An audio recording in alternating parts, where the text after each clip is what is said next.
The Better Business Bureau of Canada has come out with a list of the top 10 fraudulent scams that are ripping Canadians off on a large scale. Joining me now to talk about it is Ron Riemann, an accredited business coach with the Lethbridge branch of the Better Business Bureau. Welcome back to BCN, Ron. Good to be here, Hal. Thank you. Last year, Canadians lost over $121 million to scammers. Amazing. That's double the amount from 2015. Yes. So why is this happening? What's going on? I don't know why it's happening. I think more or less the marketers, or rather the fraudsters and the scammers, are more slick. They're more intelligent for the wrong reasons, and we seem to fall for the traps that these marketers seem to ploy against us. Now, apparently, only 5% of people who've been scammed report the crime. Why is the number so low?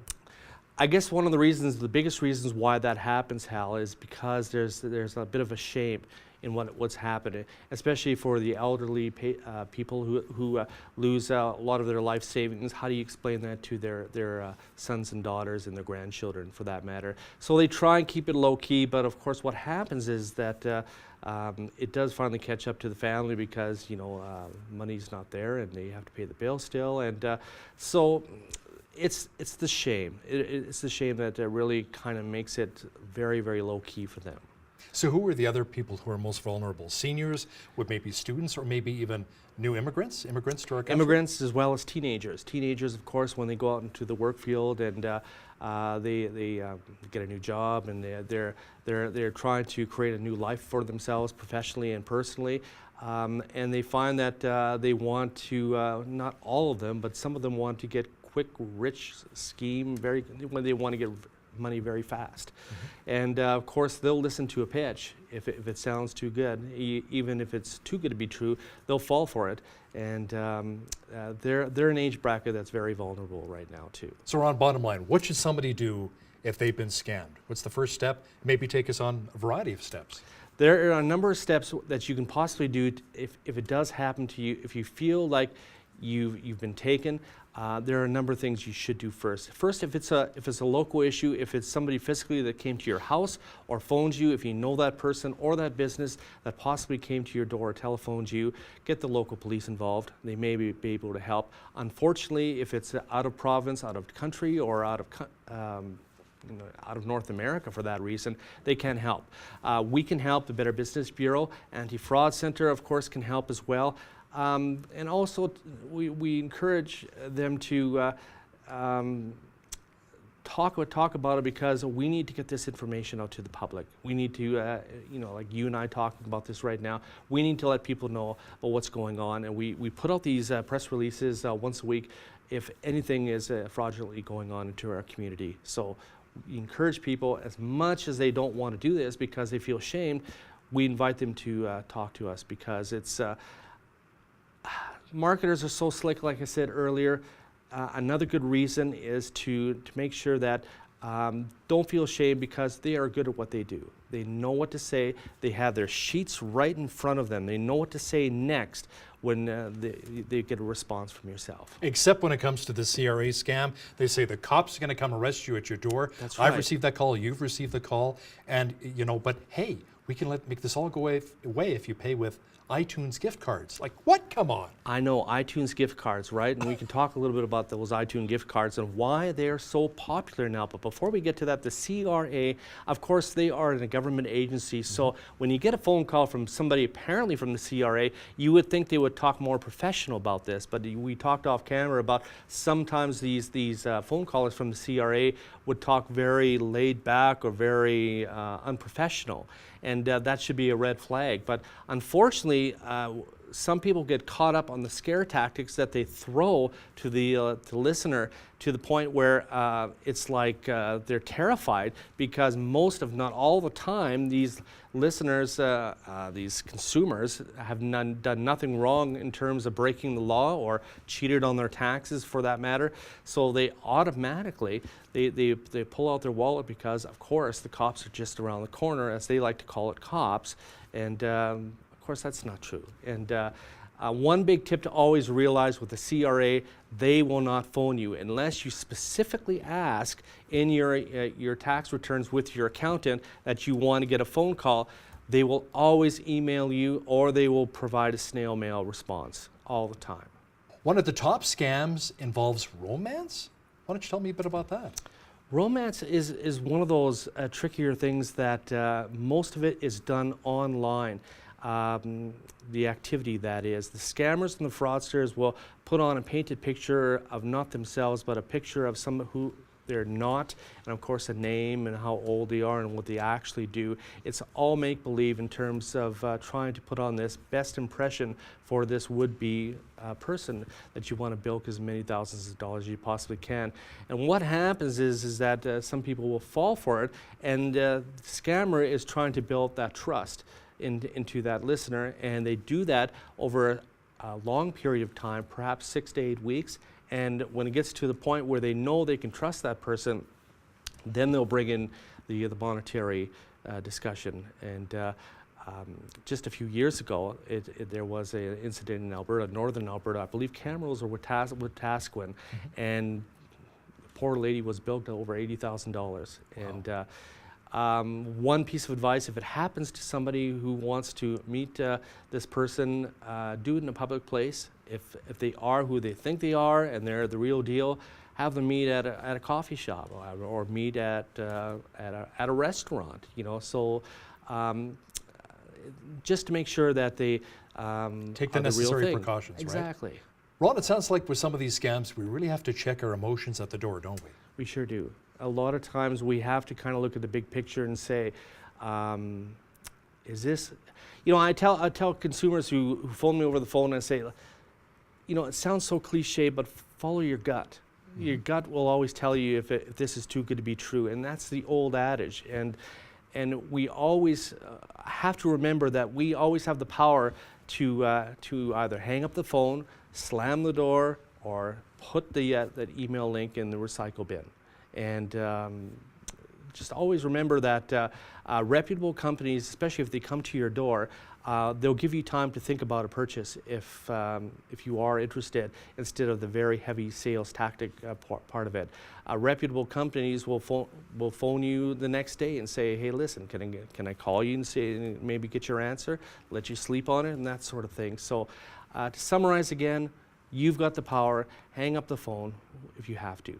How about some of the online purchasing scams that are out there right now?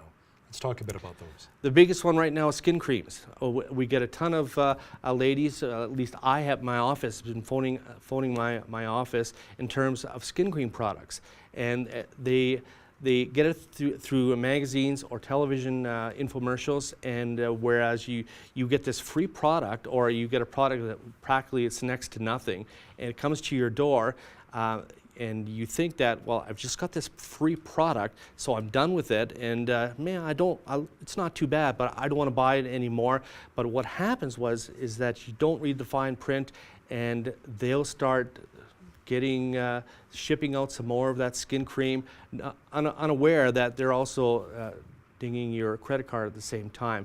And the fine print, the terms and conditions are never mentioned, although, you know, when you look at those small wordings on the bottom of the screen, it just says right there, of course, who can read it.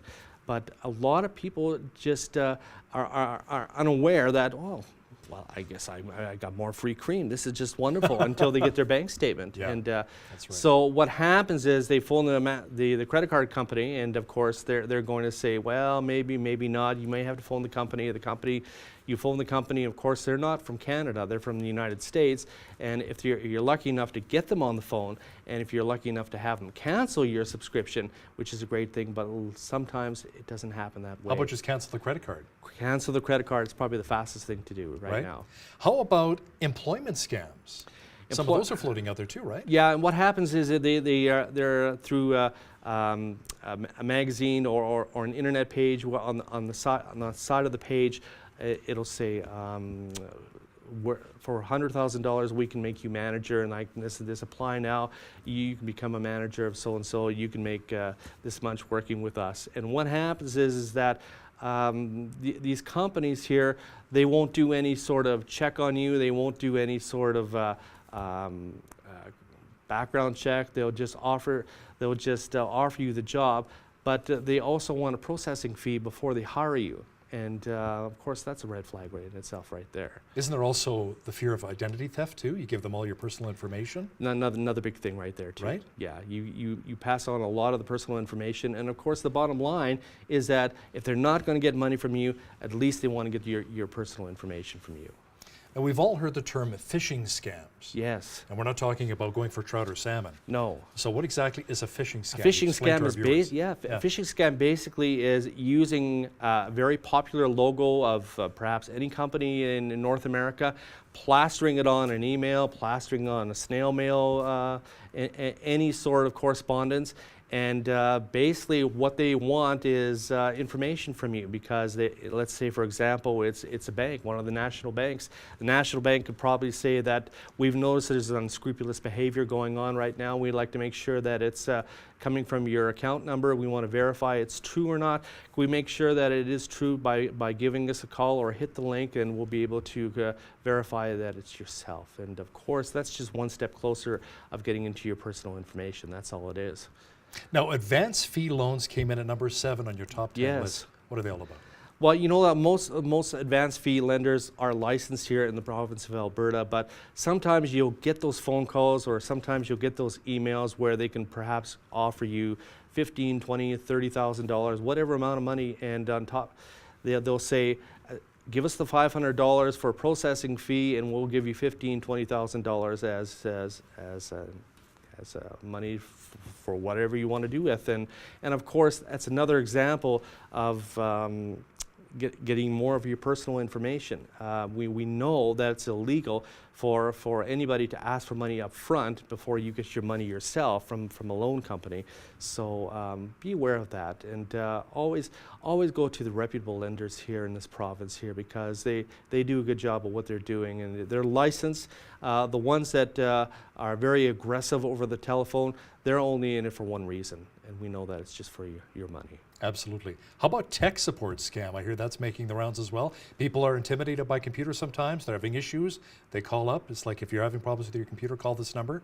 Let's talk a bit about that one. It's funny because Microsoft, because being the biggest company in the world, one of the biggest companies in the world, you think they have time to phone me or you any time of the day to say that you've got problems with your computer? Of course not. They don't. They don't have time at all. And the one question you have to ask yourself is, when someone does phone you and say, well, how do you know my computer is even broken, for that matter? And what happens is, it's a little bit of a scare tactic too, is because they'll throw in, if your computer doesn't have the proper virus software, then hackers will get in, not knowing, announced to them, that they're actually talking to a hacker themselves here. So what happens is they try and get the computer person to type in some configuration on the computer, and basically what happens is they want to get your IP address. And what they want to do is, either they want to put malware, which is software and to kind of hijack your computer, and they want to obtain as much information as they can. Basically, they want to take control of your computer. And we always say, you know what? If you do have computer problems, and there are companies out there that call themselves Microsoft approved, but they're not. I always say to the consumers that phone my office, it says, take it to a local guy in town here, and he'll be able to fix it for you. It's going to cost you a little bit more, but you know you're going to have it done right. It's here local, and of course it's under warranty, and you'll be able to have peace of mind. How about some of these fly-by-night contractors that come knocking on your door and they offer up a little bit of home improvement? But a lot of that can be a scam as well. Lots of times, and using the pavement is a good example of that right now. As we approach warmer weather right now, and more spring renovations are being tackled. Driveways are a big example of that right now. You get an example of somebody with an unmarked van who's down the street putting asphalt down on a driveway, and they'll come to your door and say, hey, listen, we've just finished a job down the street. We wanted to know whether you want to have your driveway done. And be careful of that sort of thing, you know, because of the fact that you don't know who these people are. You don't know what grade of asphalt it is. For that matter, you don't know how much they're going to charge. So stay away from that as much as you possibly can. And with home contractors, again, they use unmarked vans and they don't have an office. They use a laptop as their office. And a lot of times, too, is they're fly-by-nights, as you said, because they're in so quickly and out so quickly, and they want to get as much money as they possibly can. And please don't give them any deposit until you sign something on paper. Yeah, I was going to ask, let's say, at the average concrete driveway with the rebar is around $10,000, they say, I want $7,000 right up front before we even start. I always tell the consumers the 3-3-3 rule, 3 before, 3 during, and 3 after. It provides that incentive for that contractor to make sure that they get the job done. Now, what about the bank investigator scam? That's interesting. That's very slick. That's a very slick one. It involves more than one person. Okay. And again, it goes back to the banking thing where somebody from the bank supposedly phones you up and says, well, we have some illegal activity going on with your account, and we want to direct you to your bank investigator. And what happens is that they're going to give you the legitimate number of the bank investigator, the legitimate number, but it gets rerouted because what happens is that they buy that number, and the next thing you know, before they hang up, the other person comes onto the line and says, hi, I'm the bank investigator. I'm here to take care of the situation that you've spoken with that person earlier. And it's a 2-person job, basically. An employee from the bank, and then somebody who represents themselves as a bank investigator. It's very slick. And the scammers do a lot of practicing to get this done, and they make it look really legit. They do it in the early morning hours before the banks are even open. That's how they do it. And when we're just waking up sometimes early in the I morning, know, too. and a lot of times we don't have our ball bearings straight, Yeah. and all of a sudden you just say yes to everything. Ron, how often should we change our online passwords, and what kind of passwords should we avoid? Like maybe using our birthdays, perhaps? That's a good thing too, but make sure you add an asterisk or a comma or a punctuation mark, or to kind of mix it up with the uppercase or lowercase a letter. Please do it every 90 days. We notice that some people who buy a laptop, say an iPad or a desktop, they'll just kind of like overshadow the password, and they'll just leave it open. And some people will actually use the password as 1, 2, 3, 4, 5, or admin, or even the word password. And some of these scammers are pretty good at figuring out, trying to go into the minds of people of passwords. So to summarize your question, every 90 days is a good time to change your passwords. Now, you also have a scam tracker on the Better Business Bureau website. Yes. Tell me more about that. On our website, www.bbb.org/Calgary, we have information for people who feel that they've been scammed or frauded or have suspicious activity happening with them. We encourage them to leave information about that, so people like you and I can look at that information for our own purposes. Ron Riemann, accredited business coach with the Lethbridge branch of the Better Business Bureau. Thanks a lot for joining me in studio Al, it's today. a pleasure. Thank you for having me.